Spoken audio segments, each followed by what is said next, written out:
Disruptors podcast is brought to you by the Average Dad Tech Store and Stellar Data Recovery. My left video just went viral. Sound the alarm, roll out the red carpet. You can call me the winner or don't even try to call it. Against all odds, I bullseye every target, but they should have seen us coming. Don't they know what they started? Oh, this what I'm on. When I'm in my zone, I can't do no wrong. We gon' need to make room on the throne for a brand new champion, brand new champion, a brand new champion, brand new champion, brand new champion, brand new champion, a brand new champion. Hello, everybody, and welcome to the Tech Disruptors podcast. My name is Darren. My lovely co-host is named Jason. And back by popular demand, after the first show we had him on, we had multiple emails from the same person. No, I'm just kidding. Multiple emails requesting that we have Dean from Mobile Syrup back on the show. Dean, how you doing, buddy? I'm doing great. Thank you for having me back on. I'm excited. Tell your mum thanks for all the emails. We have you back on. We're good.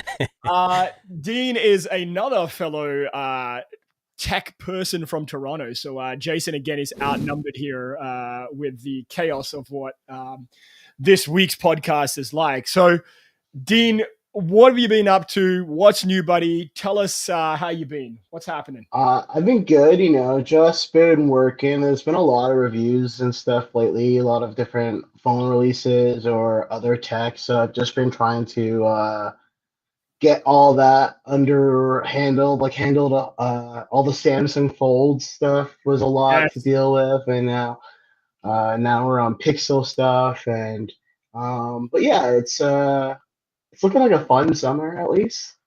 Yeah. It's been a lot like, of tech releases. But there's some phones that were released recently. I don't know what you're talking about. Oh yeah, I don't know, me either.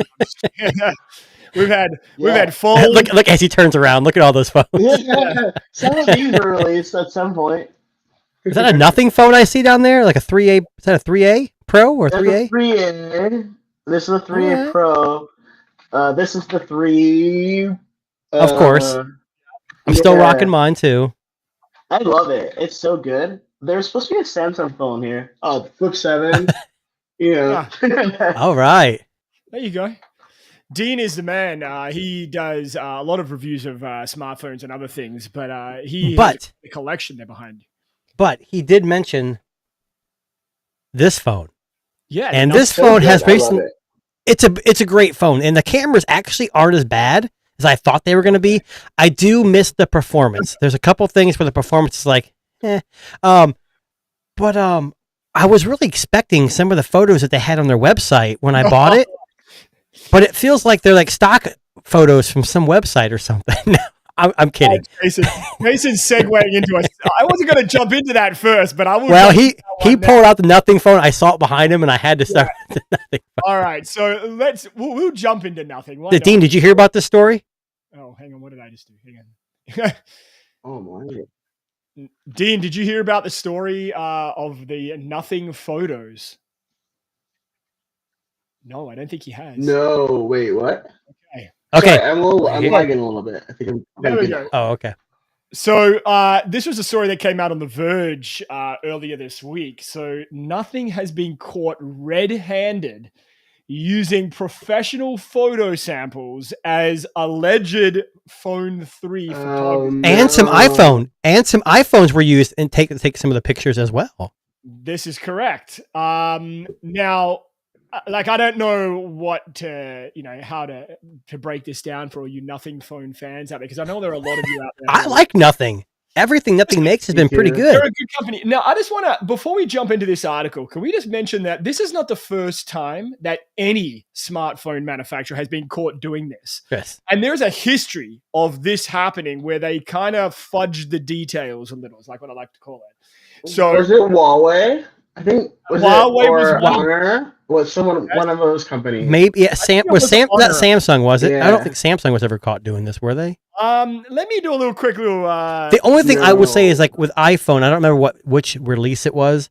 all these companies now make videos, like, Pixel did the Jonas Brothers, and they all make these short films during their live presentation. I know Apple did one, but if you watch the behind the scenes, they're like, the phone's like in this huge rig, so it's, more stable, and they have so I mean, well, I mean, look, we could go back through the history here, because I mean, Samsung faking their moon photos is an example of this. Everyone does the AI moon photos now. Yes, AI moon photos. Yeah. It was, I believe, Huawei back a long time ago that did this as well. But what I'm getting at is the problem with this is, like Jason, when he went on the Nothing website to buy his phone for a fraction of the cost us Canadians pay for it. He looked at the photos and read all the camera details and went, "Oh, this looks pretty good." Like I said, it's an upgrade from last year's. They look nothing like stock photos from a website that you could buy if so there's no copyright issues. So, I mean, part of this article here, well, let's just shit the bed on me. Hang on one second.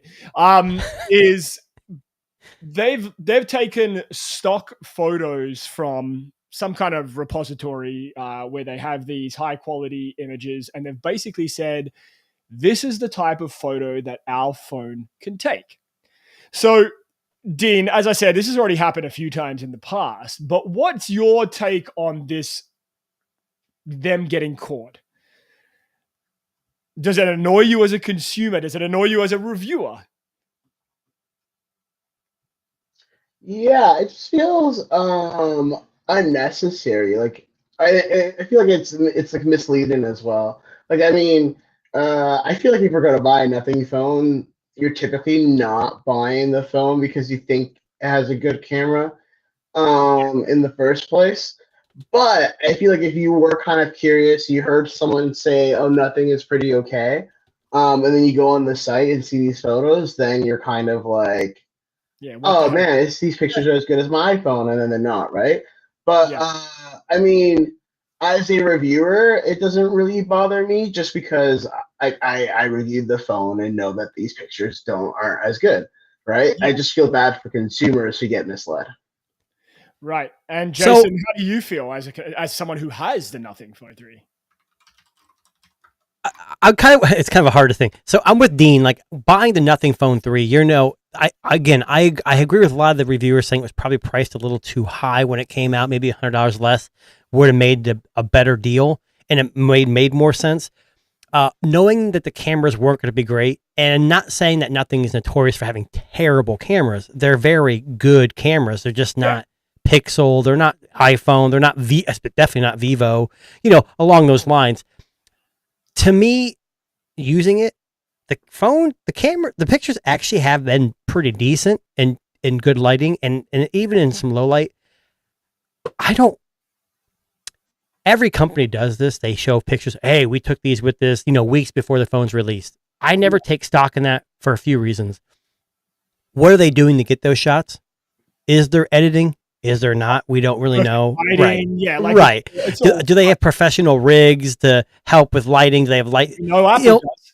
And they're going to do this to make it look the best they possibly can. So, but as Darren, as you know, and Dean, you probably know too, and I'm not on the level as Dean or Darren, but as a tech person who has a small channel and does some reviews, I don't care about this stuff. I use it, and that's how. But for the average consumer, it'd be difficult. It'd be interesting to invite someone who actually bought this, who's not a tech savvy person, and to see what they thought. Of course, on social media, it's going to blow up out of proportion. Everyone's going to be like, "Oh my God, they're terrible," and that's the problem with social media, But to me, I'm with Dean. It doesn't really affect me as a user because I'm using it firsthand. Now, so here is my thing, right? So this is on screen now is the example of the ad in question with the stock photos. And I mean, I've never seen a smartphone take photos that look even close. Oh, that the one with the woman in there? Yeah. I took that exact same photo. It looked just the same. I mean, I found her. That's his Nothing Phone 3 simple right there. Yeah. So, if you were a consumer and you started taking photos with the Nothing Phone 3 and you're like, holy shit, doesn't look anything like these photos in the ad. Now, can Nothing just come out and be like, well, you're just a shitty photographer and you got to learn how to take a photo with your smartphone?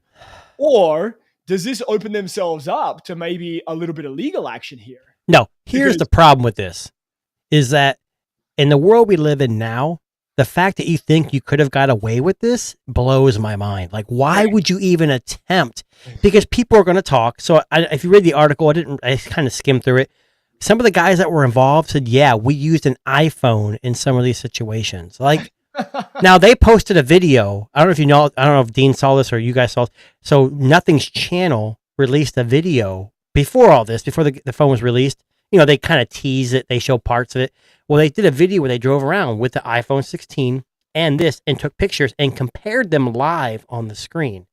Right. I wonder if that video was even mentioned, because from what I saw, it was pretty good. Like, hey, okay, the iPhone did a better job here, but you can see where we're striving to do better.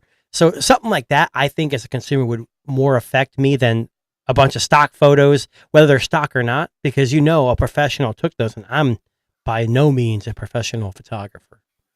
Yeah, I've been a consumer for, I guess, almost a decade now. Just how long I've been at Mobile Syrup for. But I can't imagine seeing stock photos on Samsung's website and expect to just take the exact same photos. Yeah. Like, I mean, maybe some consumers are like that, but I don't think I ever was, even before reviewing. That's just unrealistic, right? And like, even like, again, I'm back to the moon photo. If I saw a picture of the moon on Samsung's website, I wouldn't expect to get anything near that. Even, I don't know, a lot of these phones have pro settings as well that you can mess around with to change ISO and other stuff, right? So like, I can't imagine them facing trouble from consumers. It is misleading. There's a kind of like a thing there, but I don't think there's really a case. Well, just so you guys know, I'm the guy that who takes all these photos for those stock photos. Yeah. You go to London every year. And right. Yeah. Well, I mean, I have a buddy of mine, not Jason, who has a Nothing Phone 3, and I said, like, let's get him to take a photo of the moon, and this is what he sent me. So, I mean, I don't know, like, what he. A side note with these moon photos. So, I had the Vivo X200 Ultra, which I just sold. I'm not kicking myself because there was a lot of compromises to have it to work properly 100% in the US, but the cameras, bar none, blow everything out of the water. And I have the Pixel 10 Pro XL, and it's still, anyways. So I took a couple moon shots with the Vivo X, and there's no way, if you're not a photographer, you shouldn't know. If you're a photographer, especially know this. There's no way with a camera sensor you're going to get these. This picture is so clear. It's like you use a telescope to take the picture, and you know damn well these phones are great, but it's all AI.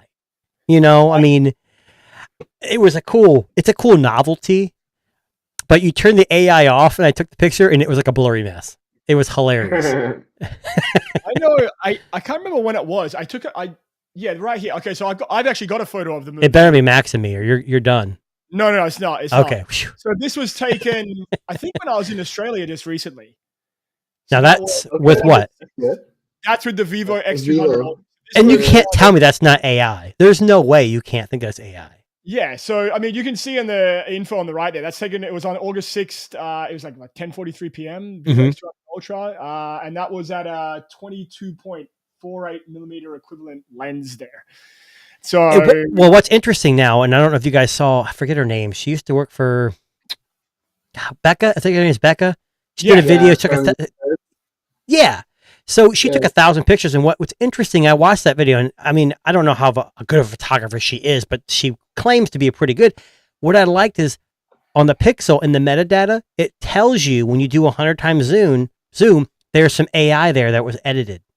Yeah. And I think that's important. And I think that's what Vivo and Samsung need to add to the metadata. Like, look, this picture looks really good, but there's some AI going on here. That way people aren't misled off the rip.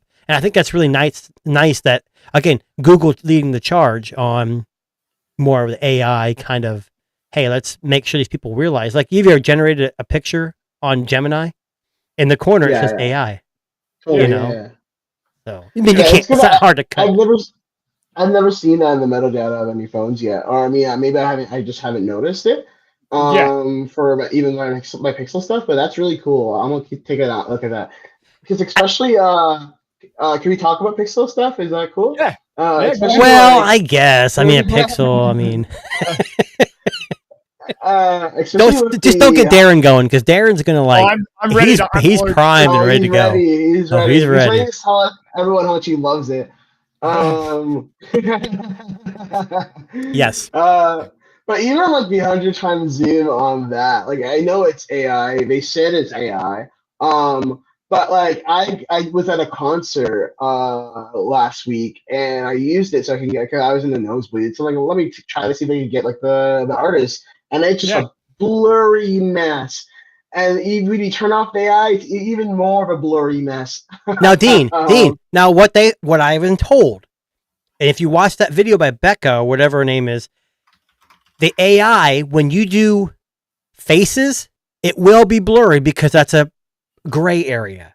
So when you use 100 times zoom on a face, they're saying it's always going to be blurry because they don't want to, I guess change something that they shouldn't.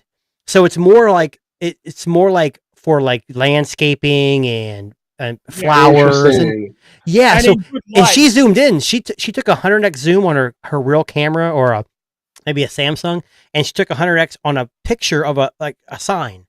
And when she zoomed in on the sign, you know how AI, when you say type this title, it kind of spells things wrong or has weird symbols. It actually had that in the picture. Wow. Now I have that. I'm with you, Dean. I haven't done a bunch of extensive, like, hey, if I do 100x zoom, I'm going to, crop the metadata. And most users aren't going to do that. I just think that, for one, it's good that she mentioned that. So we know as consumers, hey, if you take a picture of somebody, like for creepers out there trying to zoom in on somebody 100x away. Oh, that's really good. Yeah. It's actually a good thing. But to people who don't know that, they're like, oh my God, this zoom is terrible. You know? So I think there's got to be Google has to come out and say that. Probably so people understand that. I think you're gonna. Yeah, go ahead, Dean. Go. I also did 100 times zoom of a sign as well, and that turned out a lot better as well. So I mean, I guess that's probably exactly what happened, and I didn't even know that.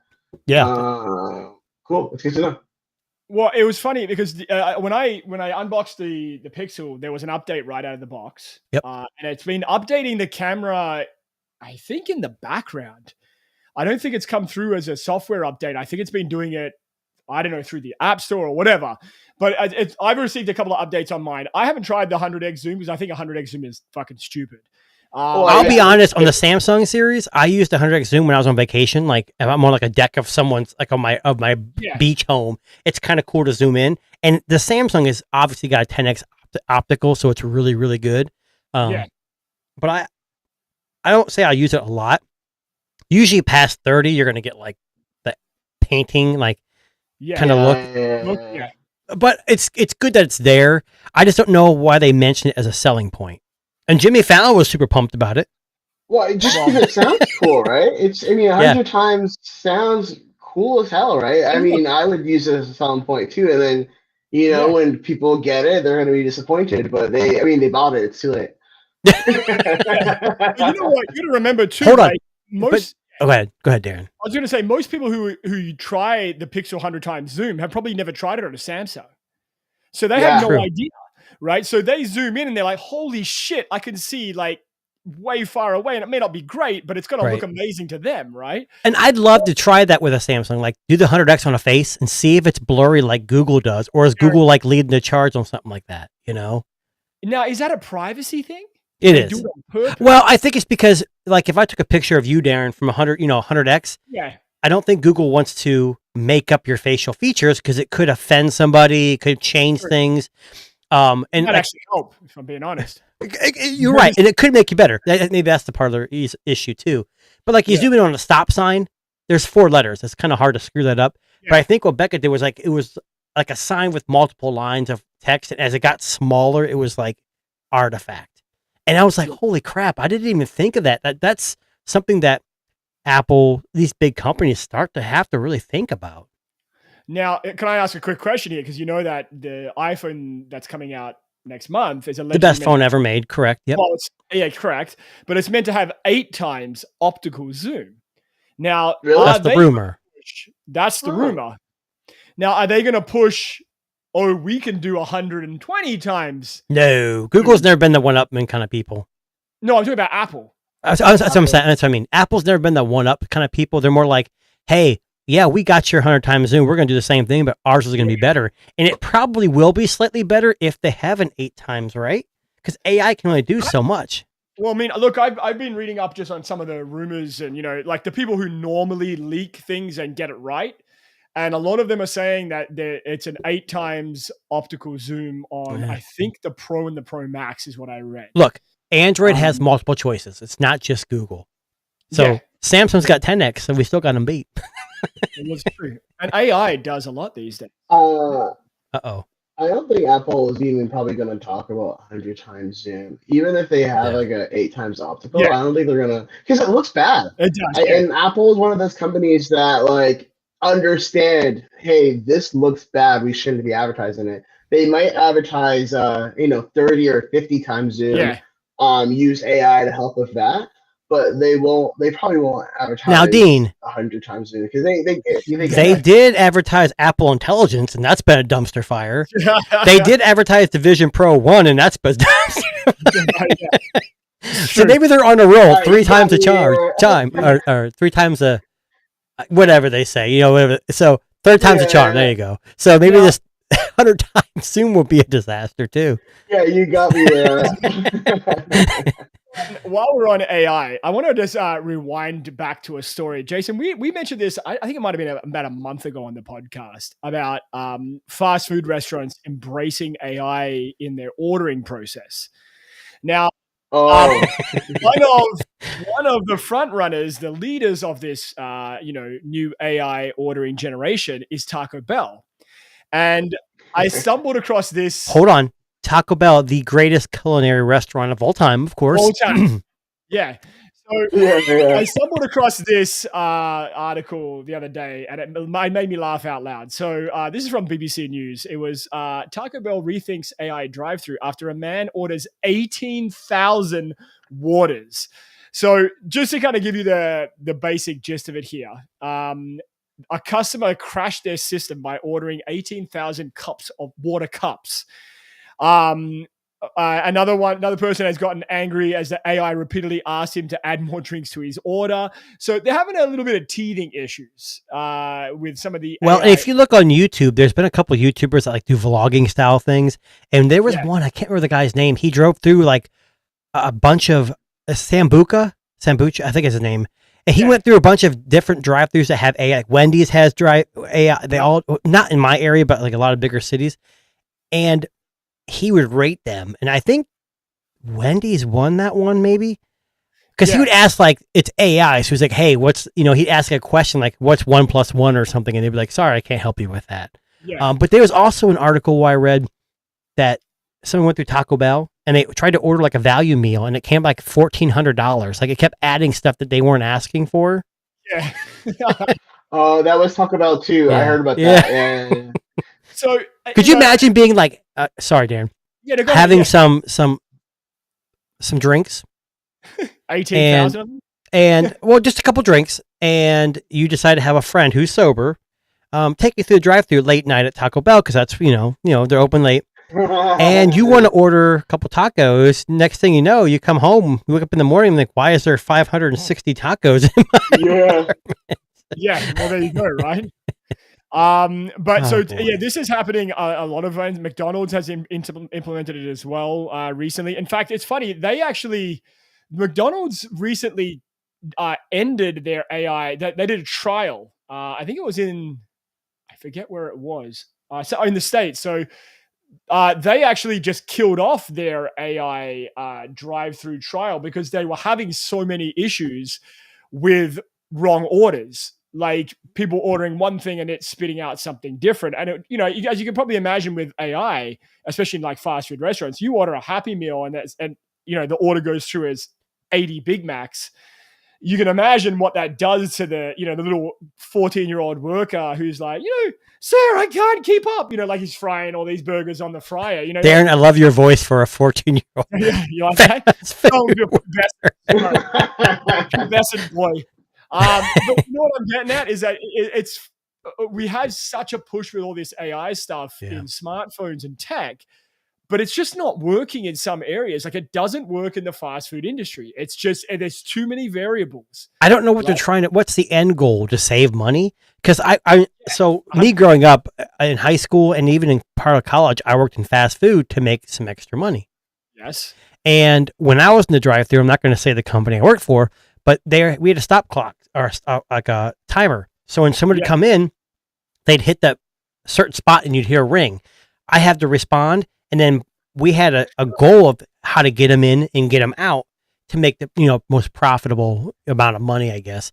It was interesting. I will say that. I don't know how AI makes it faster, though. Unless someone's not...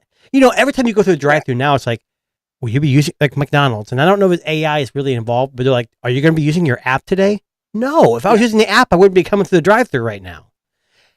Dean, did you ever have a fast food establishment job? Because I had one too, like Jason. No, okay, so you were lucky. Never. Yeah, my first job was Best Buy. Ooh, retail. Okay, retail. Yeah, all right. Yeah. So I started at Best Buy when I was 15. I was already such a tech nerd, so it just kind of made sense. Yeah. So and I never touched food. Thank God. It wasn't for me either. I'll be honest with you. It wasn't for me either. So I won't sugarcoat. I worked at Subway. That was one of my... Oh, so you ate fresh. Okay. Wait, hold on. Yeah. We have to talk. Are you dealing with any issues with Jared? Listen, my name was Dean's like, come on now. Yeah. My story was... That explains a lot. I know, right? I was a sandwich artiste. Right. Maybe still are. But so my first job was at, the only fast food job I had was Subway. And I did that end of high school into first year of university. But I was a terrible worker. And I understand why they want AI, and it's to kill off terrible workers. They have to pay X amount of dollars per hour. Like, I'll give you an example. Like, I hope Subway's listening. I would you'd have to make the cookies at Subway, which are renowned for being pretty awesome. And they come in these little frozen hockey pucks. Okay. Little frozen hockey pucks, right? You put them on the tray, you throw them in the oven, and they kind of just grow and cook. I used to work with my cousin, who was also my age at the time, and we would throw like 800 of these little frozen hockey pucks in a big pile on a tray and throw it in the oven. And the terrible worker. Well, what I'm getting at is that the cookies would expand and take the shape of the tray, like a quarter of an inch thick. Yeah, right. And you were like eating the most amazing cookie. Yeah. But what I'm getting at is, I know I ate more and probably blew through a lot of their supplies more than I actually sold. So I get why AI is a thing. Now look, hold on. So I work for Wendy's and I never stole anything, never. I will be honest, we got so much discount. Like the biggest thing I got from Wendy's, this is totally off topic, is technology. Frosties and French fries. Yeah. Best combination ever. That's exactly But we didn't have like... Yeah, you dip the fry in the... Yeah, so when I was working there, they only had the chocolate. Now they have vanilla, they have like... all of the flavors. They have all kinds of flavored ones now with the Wednesday Netflix show. They have like a special... I didn't have any of that stuff. But I worked in food service mainly because it was convenient. Yeah. While I was in school, I did work in retail. I'm definitely not going to say where I worked in retail. I hated every minute of that job, the retail job. Yeah, not technology related. So I'll tell Dean where I worked because so when I first came to Canada, I was unable to get a job because what I'm actually trained for, when I had my papers sent over, it got lost in the mail allegedly from Australia. But we won't go into that now. But I got bored, so I had to go get a retail job. So in my, 20s, I went and worked at a sports store. I'll just tell Dean, the biggest sports store in Canada right now that sells the most. He's probably racking his brain now. Okay. It's not Foot Locker. It's not Dick's, because Dick's is more of a US based store. So when I got the job, we don't have Dick's. Yeah. No, we don't have Dick's yet. No, but we have one Canadian brand. I won't go into it now. But when I got the Canadians job, don't have Dick's. Yeah. They put me in footwear. No. I never sold a pair of shoes in my life. So, and I tell this story to everybody because it's a very funny story. So I remember when I went in for the training, the manager set me up at the back on a computer, and it was like a PowerPoint you click through, and it kind of shows you how to sell shoes and, like health and safety stuff. Okay. So she sets it up in the back, and sure enough, she hits start, and she's like, just when you're done, just come out to the front. 5 seconds after she leaves, Windows crashes and it's gone. The program's gone off the computer, and I'm like, it shit itself, basically, the computer. And I had one of those moments where I'm like, do I go crawl out to the front and tell the manager that it like shit itself and look like an idiot and make myself look bad that I'm the one who did it, or I wait and see what happens? So I waited. I never did the training for that program. I'll be the first to admit that. I never finished the training. I never saw the PowerPoint, and I sold thousands of pairs of shoes. I was one of their best salesmen. But you gotta pick it up, right? You pick up things. But this is what I'm getting at. And my point is that I think for a lot of these places where you're buying products or, cooking food, they want to get rid of the teenage worker. Because if you've been to all McDonald's lately, a lot of them, they're not hiring teenagers anymore. It's easier to hire somebody that's maybe mature age and they can actually show up for a shift and not want to go party all night on a Friday and then cancel in the morning. There's all these factors that come in. And I think that's where that AI... We're not promoting teenage parties either, by any means. No, by no means.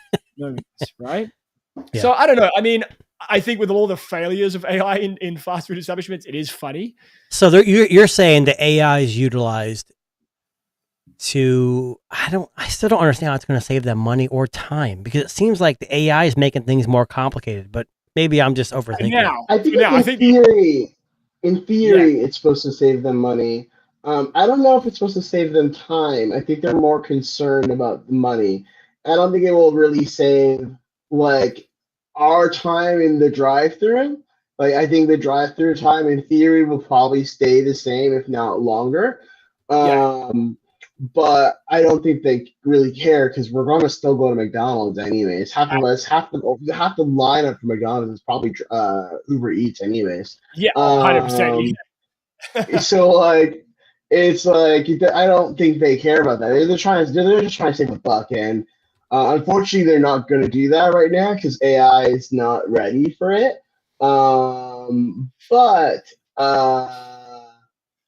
Yeah. But yeah, it's going to AI about it. Now, I know it's been a little while on this show. So Jason and I have been following Dean, just to kind of give you a bit of a history here, following the trend in robotics lately, all these AI robots and all these things that are happening. And one of the front-running companies of that is Boston Dynamics. That's exactly right. Now, they just released a new video, which I haven't done for a little while now, of their Air Spot dog, their dog robot. And they're doing a little bit of behavior research. And I just want to share this with you guys, because it's been a while since Jason and I have seen how far these robot dogs have come when it comes to... And unfortunately, they probably get advanced so quickly. It's hard to keep track. It really is. So, I'll just play the video, and it's only a shot. I won't play you the whole thing, but I want you to watch. This is how far they've come in just the 6 months of this year. Different color too, right? Wow, look at that. The scariest thing about a triple backflip on spot is probably finding all the different ways that the hardware can fail in these scenarios, and finding ways to mitigate them is probably the scariest and hardest part about a triple backflip. Yeah. On wheels, yeah, you're right.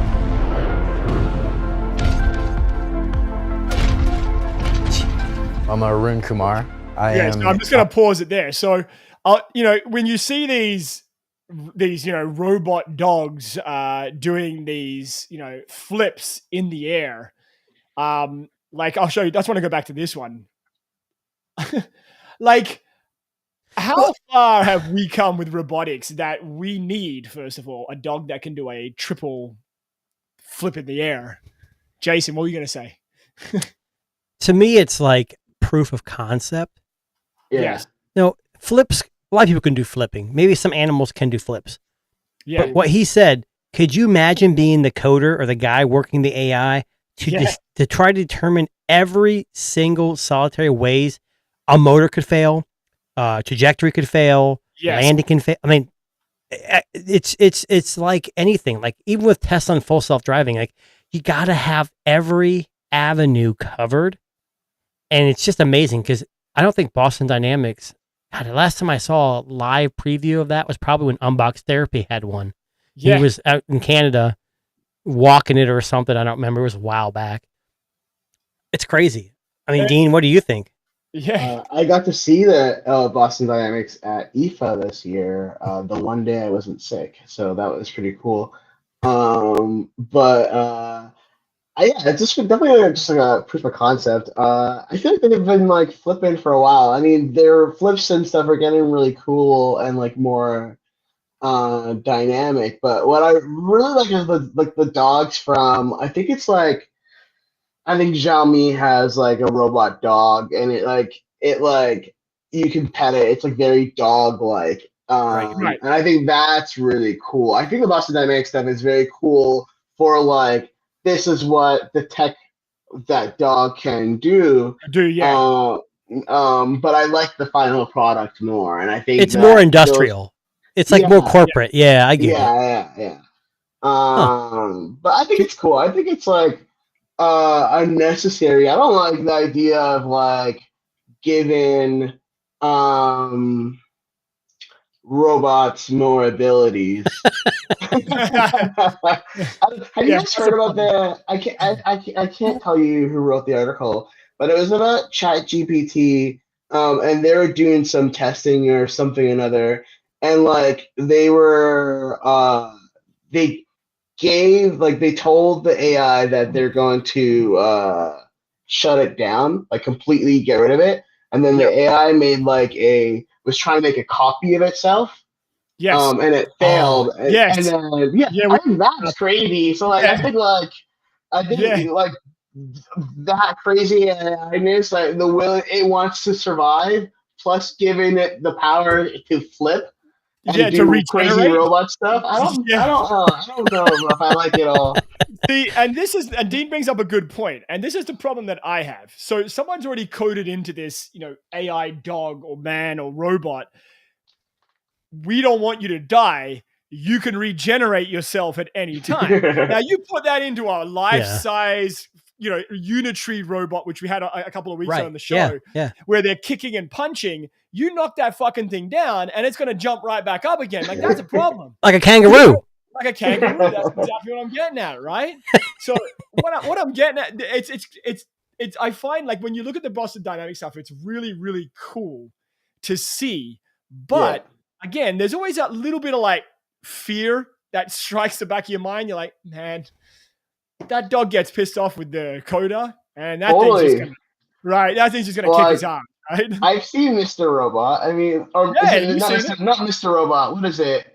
iRobot. Is it iRobot? Yeah. I've seen iRobot. Well, there was. I always go back to that movie on Netflix, Cassandra. What the movie was called. I don't know if that's what it was called or not. No, but I know you're talking about. It's like the one where it was like he's dating the girl. Yeah, she died. They took her consciousness and put it into the robot of the house or whatever, the AI of the house. Oh, no way. I haven't seen that one. That sounds cool. Yeah, it was dubbed over from, I don't know what country it's from, but it was kind of a horror movie, but like this mom who loved her, whatever. There was a bunch of crime going on. She ended up having cancer. They took her consciousness, put it into the smart home. It was like in 1970.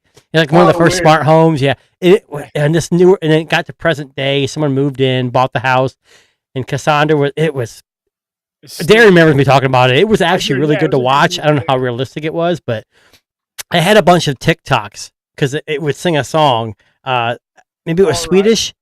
Yeah. And it was like some Swedish like lullaby or something. That's Oh, the it only was so song crazy. Jason has on his Spotify playlist now. It is. I walk in with I walk into my kid's room and scare the crap out of them singing that song. So moving on.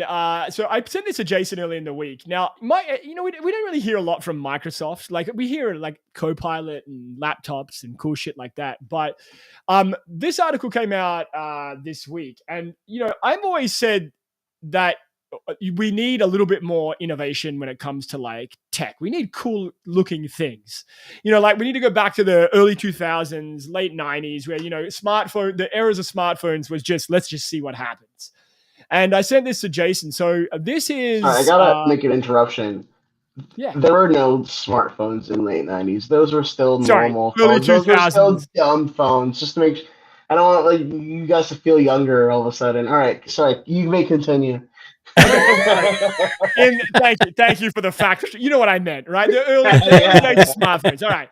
Now I'll just go fuck myself. Okay. Maybe in Canada they had something. Well, you were in Australia probably then, so I don't know. Who knows? They still don't have phones in Australia. Okay, so a Microsoft employee designed a Surface laptop prototype, but not what you would think. So I sent this to Jason because I think this is just a really cool concept. So this was the A77 laptop, and it was a concept by a Microsoft employee, but it's about the size of maybe like a Note 7, maybe a little bit bigger, a little thicker. It has a full-size keyboard with a high-quality screen, but some really kind of cool, funky design. You got like a blue keys, yellow frame, kind of like silver frame screen. And, the basic gist of it here is this kind of ultra-portable laptop that you can take with you. Ultra widescreen too. Ultra widescreen too. And kind of get, I guess, some of your big jobs done on the go. So I sent this to Jason and he said, what was your exact words? You said it looked like a toy, I think was... Something long. It didn't excite me. It reminds me of a netbook. That netbooks were terrible. Yes. Yeah.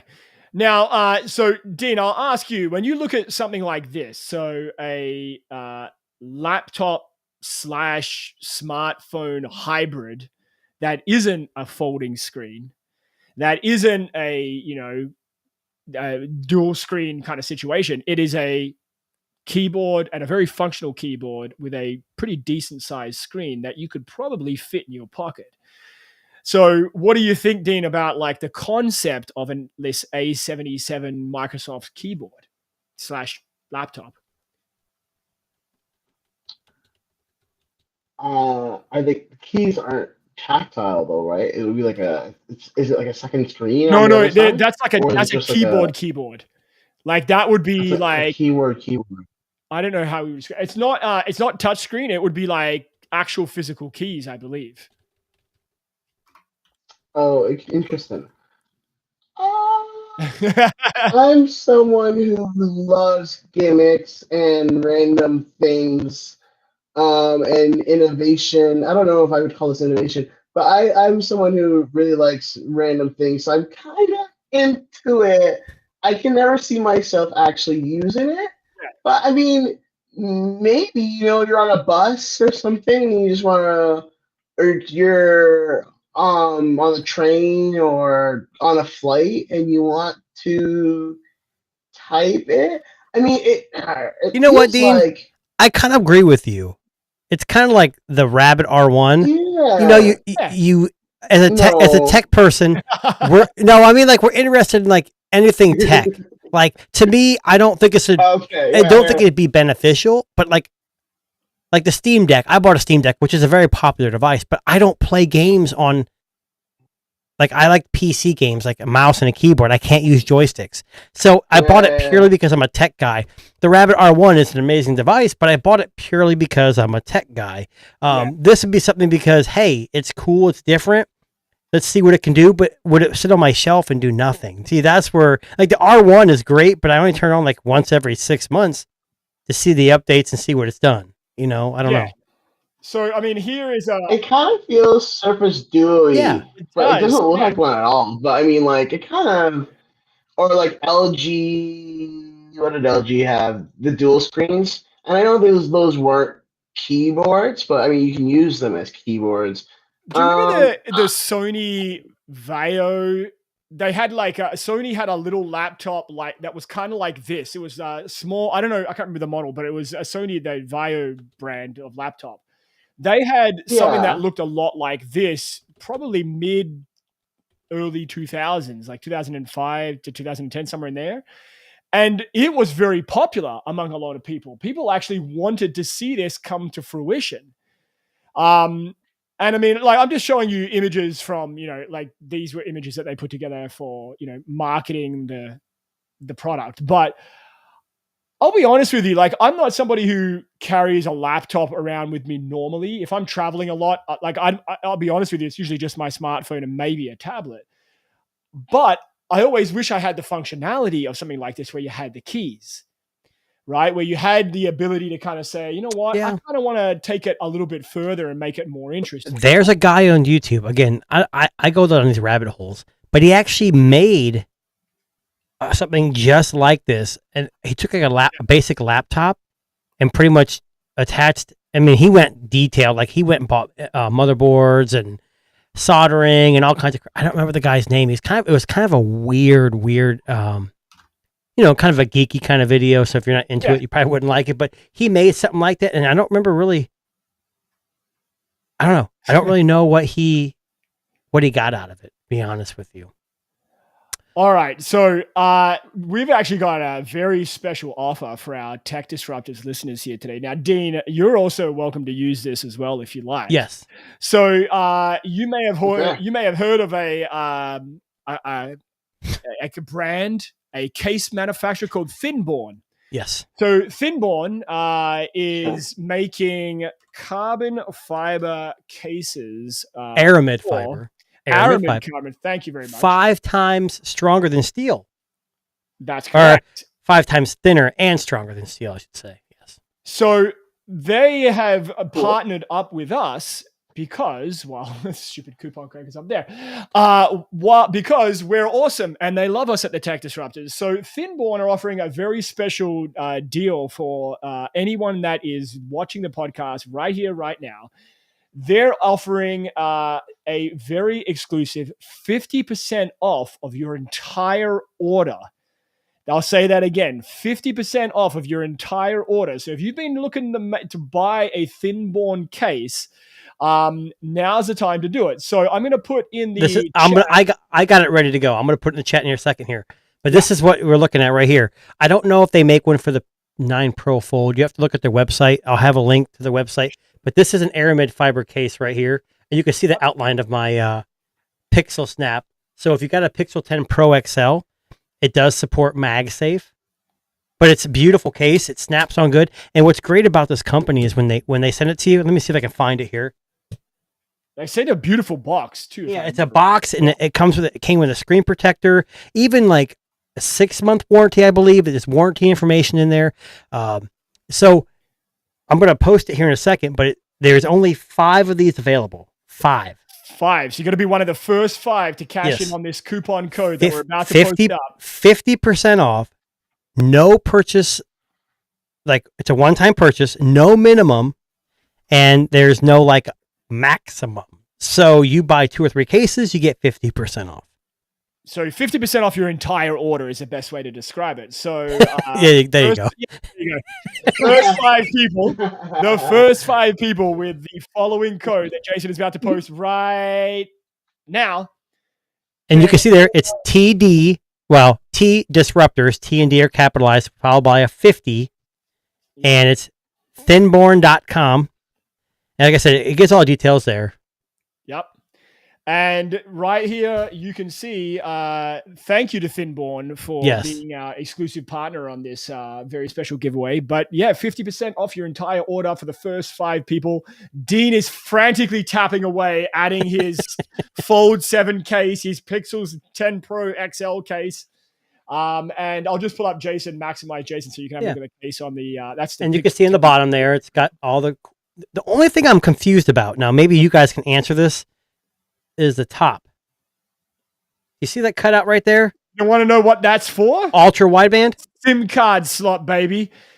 Well, That's is where a the SIM card slot on the top this year? Yes, it is. Okay, so I did a video on my channel, TunaTech, where I talked about this case, and my idea was it's either the ultra wide antenna for like Verizon's thing, or it's for the SIM card slot. So but wait, can I see yours right there? Is that okay? But does that look different? Like is there like a special part that looks like different than the rest of the I live in the U.S., so in the U.S. we're eSIM only. We don't have a SIM card slot. But like, do you like is have an your antenna like band for or instance on my? What do you mean? No, it looks the same as the whole top is the same color. So It's just flat, Dean. I'm assuming he makes. But like Yeah, I don't have that. like on my Pixel, you don't have SIM this. card Okay. slot, bro. Okay, this was on. Well, no, this is on the Pixel 8 Pro. This is that's for this is That's your 5G. My MM wave or whatever. That's what I thought it was for. exactly. But millimeter wave. Yeah. I think for this, it's either the SIM card slot or the millimeter wave. But in the US, I don't know. I would imagine it's SIM card slot. Why make a million cases? Because it's generally protected. So, do you have the 10 Pro XL? Are you guys both in Canada? Yep. So, is a SIM card slot right there? Yes. Okay. Yeah. That makes sense. Yeah. Okay. There you go. So in my video on my channel, TunaTech, I kind of pushed the case to its beautiful. It's a really nice case. I've never used Aramid fiber, and it's amazing. But what I've noticed is that I wasn't sure what that was for. So I immediately said either Aramid either SIM card slot or millimeter wave. So yeah. I assume that your guys would have the millimeter wave. It probably does. Maybe they don't need that anymore. Maybe the technology is advanced far enough they don't need it anymore. Ours, like, we don't have millimeter wave in Canada, so I was wondering if we just didn't have that in ours. But that's okay. So anyway, I think a few people are trying it, getting some mixed results here. I'm reaching out to him right now. We'll get back to this. I'm not really sure why it's not working. It's like I said, unless 5 people have already used it. Unless 5 people have already used it, that could exactly have happened. But we will check it out. We will post up if there is an issue with the Thinborn there. Just check the chat on the YouTube video after the show, and we should have it there. It could very well be that 5 people have already used it, or Jason, Dean, and I just bought 3 of them, and you guys can all screw up. I didn't. All right. Yeah, I didn't buy any. So. Speaking of Pixel, I want to talk about Pixel for a second. And let's really talk about Pixel. So this week, the Google Pixel 10 Pro and 10 series released. But not everybody is having a successful, great time with it. Yours truly included. So I wanted to just kind of give you some context here. So a lot of issues, and I reached out to a few people that are in the tech space, and you guys haven't had any issues from what I understand, but there's been some interesting issues that people are facing when it comes to the Pixel 10 series. Now, I'll explain the issues that I'm having, and then I'll kind of like bring up the article. So I got the Pixel 10 Pro XL as a gift from Google for review. When my Pixel 10 Pro XL is on a wireless charger and sometimes on a wired charger, if I double tap the screen to see my notifications, the screen will not go off. I'll hit the power button, it won't go off. I'll double tap, it won't go off until I take it off the wireless charger, including Google's own wireless charger. The screen will only turn off if it's removed from the charging source.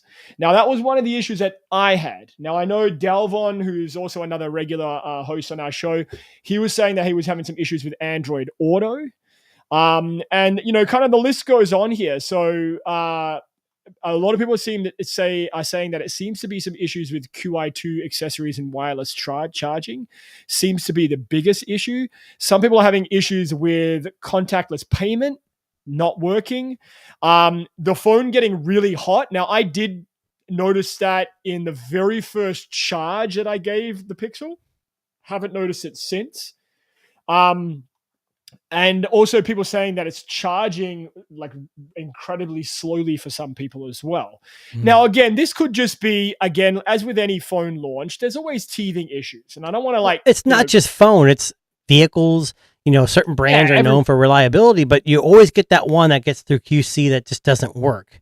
And with social media, we have this tendency, Apple's, Samsung, these new phones come out and there's those 100 people that are like, what the hell? Why isn't it working? I also think that Google is kind of under a microscope just because of previous years of having issues. So I think that people are really, every year, every new Pixel launch, people are really looking out for the bugs. For me, I haven't had any of these issues. I think my Pixel kind of charges a little slowly, maybe. But I don't, not very slowly. I don't know if that's an issue. I don't know if it's actually an issue. I just noticed that some chargers, I think what it is, Google fast charging is very select on which chargers it works with, I think is the issue for me. But when I have it on I put it on the wireless Pixel stand.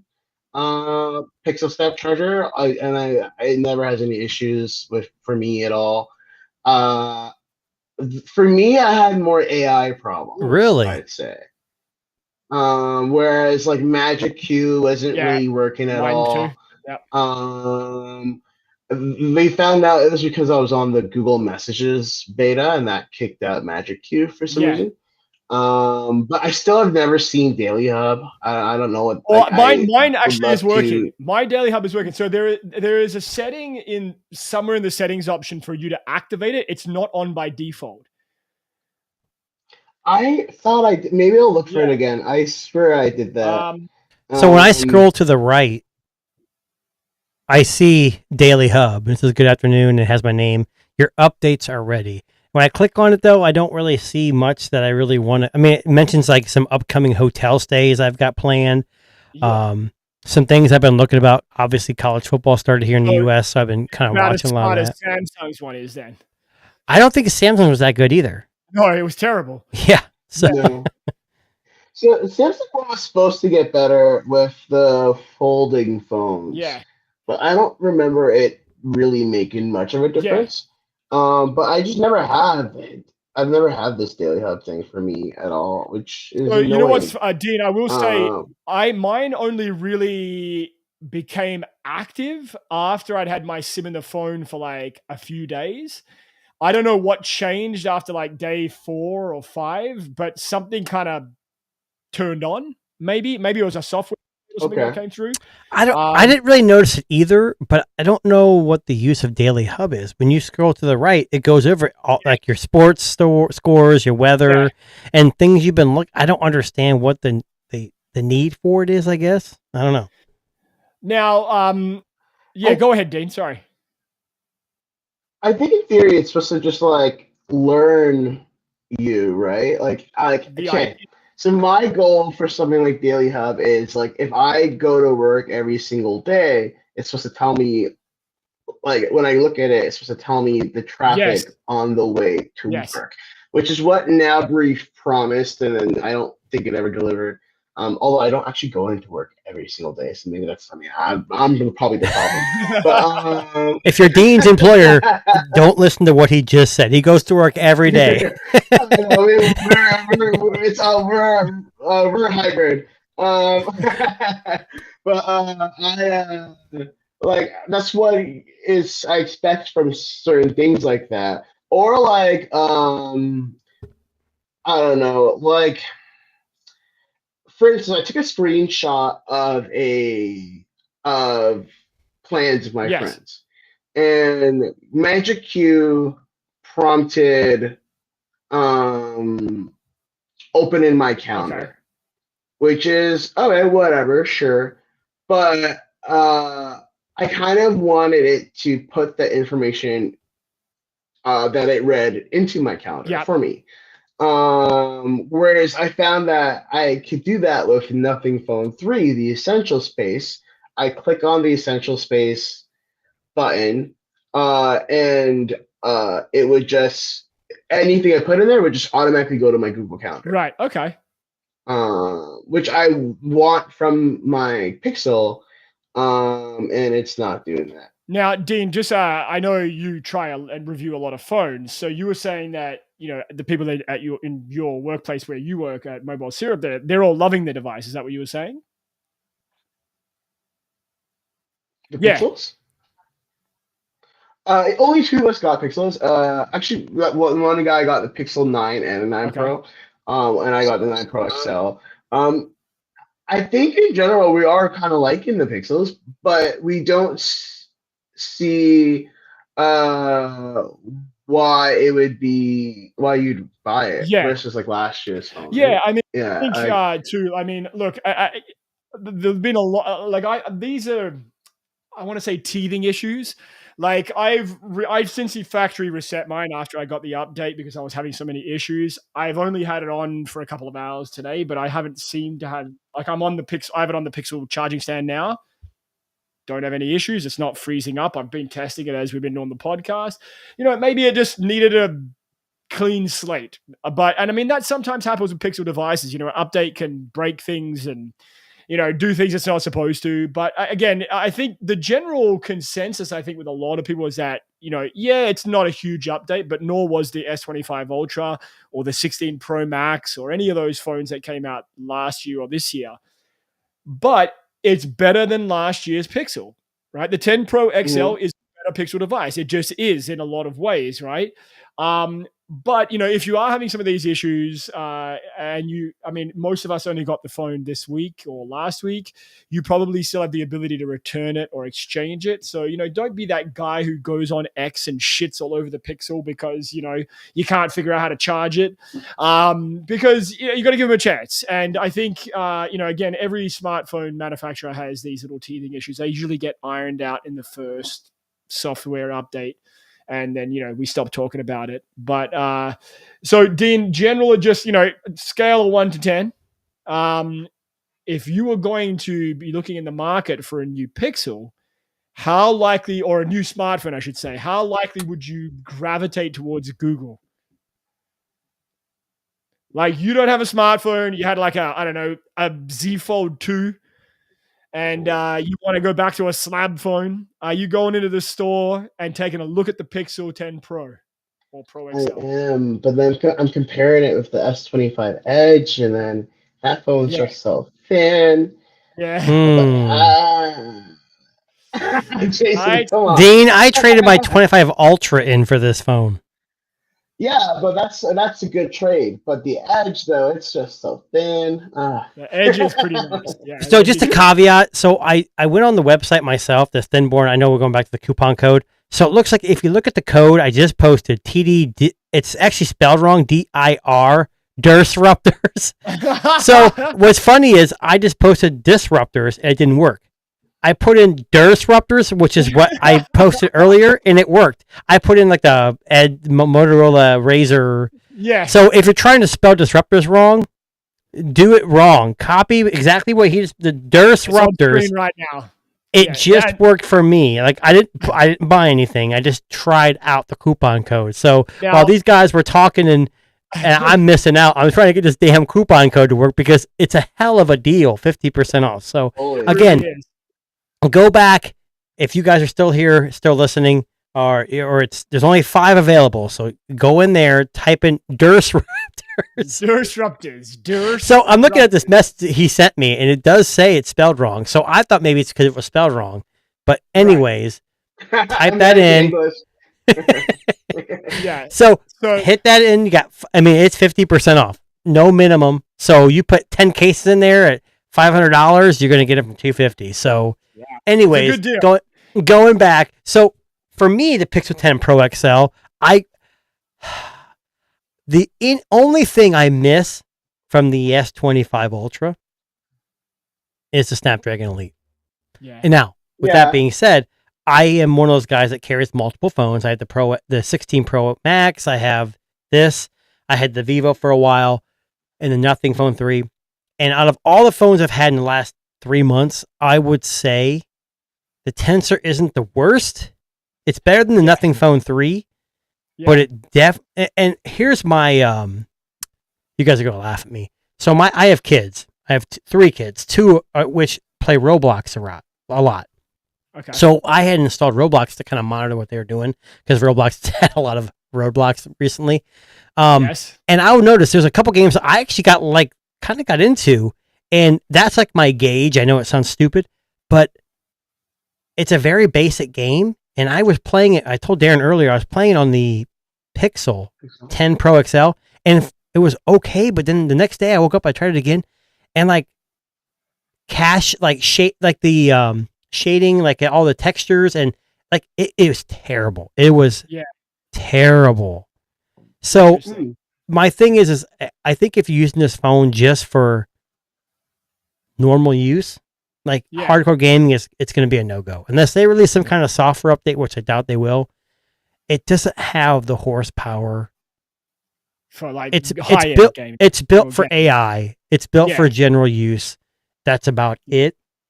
So Jason, let me ask you the question, $1 million question. Do you regret getting rid of your Vivo now that you've gone through the gauntlet of nothing phone, Pixel? So I have the iPhone 16 Pro Max, which is probably the most powerful of any of those phones you just mentioned, and I hate it for gaming. Like the touchscreen is terrible. The whatever they use is just not good. Like it's not accurate. The Vivo was the most accurate. The Samsung's okay. I would say the only reason why I regret the Vivo is there's 2 reasons: the Snapdragon, and the cameras. The Pixel by no means is a slouch. It's a great camera. But the Vivo was on a whole nother level. So I told Darren I'm trying to buy the X200 Pro, which is cheaper. It's got the Dimensity 9400, which is a pretty good chip. But the cameras are really good on that as well. And there isn't much of a difference besides probably some software. And I think the zoom on the Ultra was slightly better, which I don't really use a lot of zoom.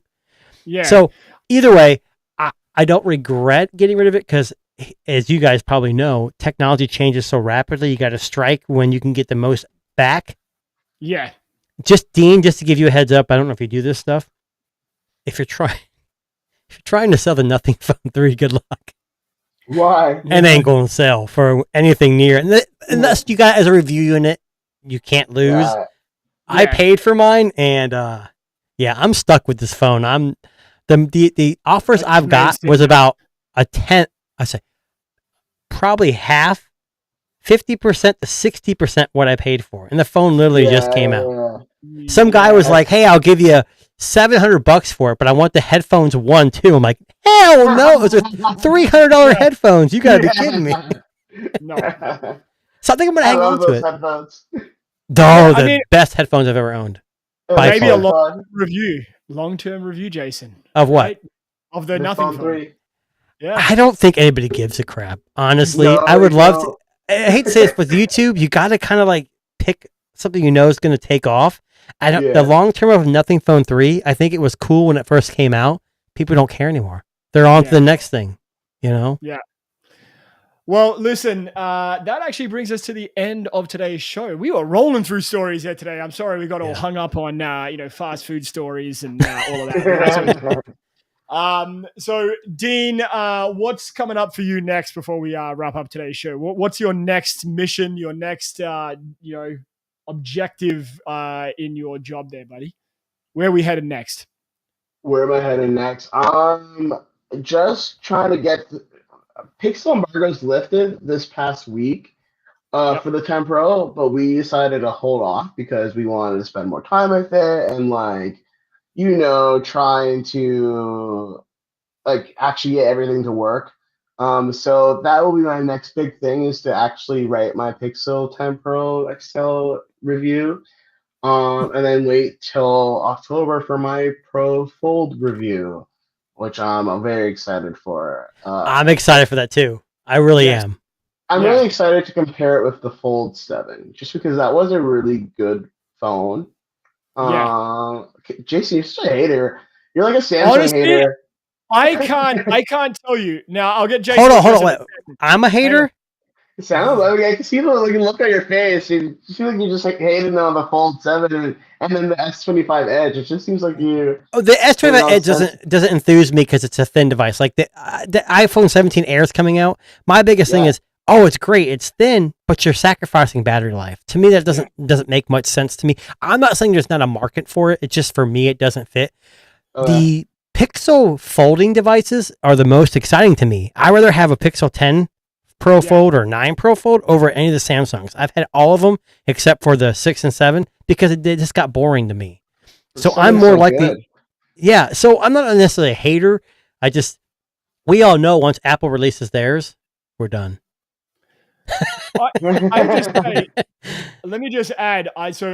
I have never seen such a positive reaction to a Samsung release more than the Fold 7. And just because it's thinner, right? Love it. No, but people love it. I know they have old battery tech, small batteries reasonably compared to the competition. Yeah. But people are like up in, I don't know. I don't. So good. What was that? It's so good. It's so thin. So good. There you go. Right. I honestly haven't had one. I had my last Fold from Samsung was the 5. Yeah, that was not the great. I don't think it was good. I think this is finally like the best folding phone. I mean, every year your phones get better and better, but this one is actually because like I have it in my pocket. I think I had like my iPhone in my pocket just because it's like about the same width, like same heaviness, same thickness, whatever, which is so cool. Like, and like that's not gonna happen with Pixel this year. And I love my Pixel 9 Pro. I think that was my Pixel 9 Pro Fold. That was like my phone of the year last year. Really? Yeah, nice. I just love it. But I don't know if it will be it. I don't know if it'll be Samsung this year. I don't know. I'm excited. Honors, new ones, super thin. The Magic so V5 we don't get those in Canada. We don't get them here in the US either, but you can import those things. Yeah. I don't know. The 10 Pro is, I don't care about IP68. Like, I'm the kind of person, I don't hang on to phones very long. I don't care if they're waterproof. I'm not going to like jump in a pool with a folding phone, period. I don't care what they tell me. Do you shower with your phones? I don't shower with my Oh, shit. Sorry, you laugh, but I do laugh. I've never showered with a phone before. So now that there's Pixel Snap, there's like a suction cup thingy. Oh my god! A MagSafe. I'm so excited. I'm so excited. So you're saying it's not this little Snap thing? There's actually like MagSafe for Apple. Like you got to be kidding me. Yeah, it's MagSafe for Apple. Hold on. Do we have to be that connected that we can't take a shower in peace? I know. Yeah. I just want to watch your videos. I was like, okay, I'm using the bathroom before. You know what, shower. Dean? I think you convinced me. I have 3 kids. Three kids. I think I'm going to start watching videos in the shower. The bathroom is like your safe place. Not those kind of videos, Jason. Right? I don't care what kind of videos you're watching. I mean, it's like I used to like Darren. I don't know if you saw. I've been running Saturday and Sundays now, like a 5K. Yeah. Oh, Just cool. it's not a whole lot, but like I used to run years ago. But it's like an escape for me. I put earbuds in. I use my Pixel Watch 3, and I get downloaded YouTube music, and I just run. Maybe the play is just to get fat, eat, and go in the shower and watch my videos and escape. Yeah, buddy. That's it. I just add a little side note to your awesome. story here. So, Dean, you may want to try this as well. In Australia, this is actually a very popular thing. And this is going to sound crazy, but a common thing that a lot of people do when they finish work in Australia, they come home, they have a shower, and they drink beer in the shower. Oh. I have heard that. A cold beer, hot shower, you're drinking while you're scrubbing yourself, you put it up on the ledge. I don't think I like that. It's a very common thing. So, Darren, I have a buddy who runs marathons, and they do in Columbus, Ohio, there's a Brew Dog. It's a big brewery, and they'll go run 11 miles, and at the end, they'll drink a pint. To me, when I'm done, like mowing the lawn or running, the last thing I want is a beer. I want an ice cold glass of water. I don't want beer. Yeah. Like beer is more like evening, like unwind kind of thing. Listen, I don't know. I will say this much as somebody who I don't do it anymore, but I have done it many times. Sure. It really, I don't know what it's like. The combination of the hot water and the cold beer, it's very relaxing. I can't explain it. You just got to try it once and see. If you're 21 years of age or older in the U.S., I don't know what Canada and everywhere else is. Maybe I'll have to try that. Hey, honey, give me a beer. I'm in the shower.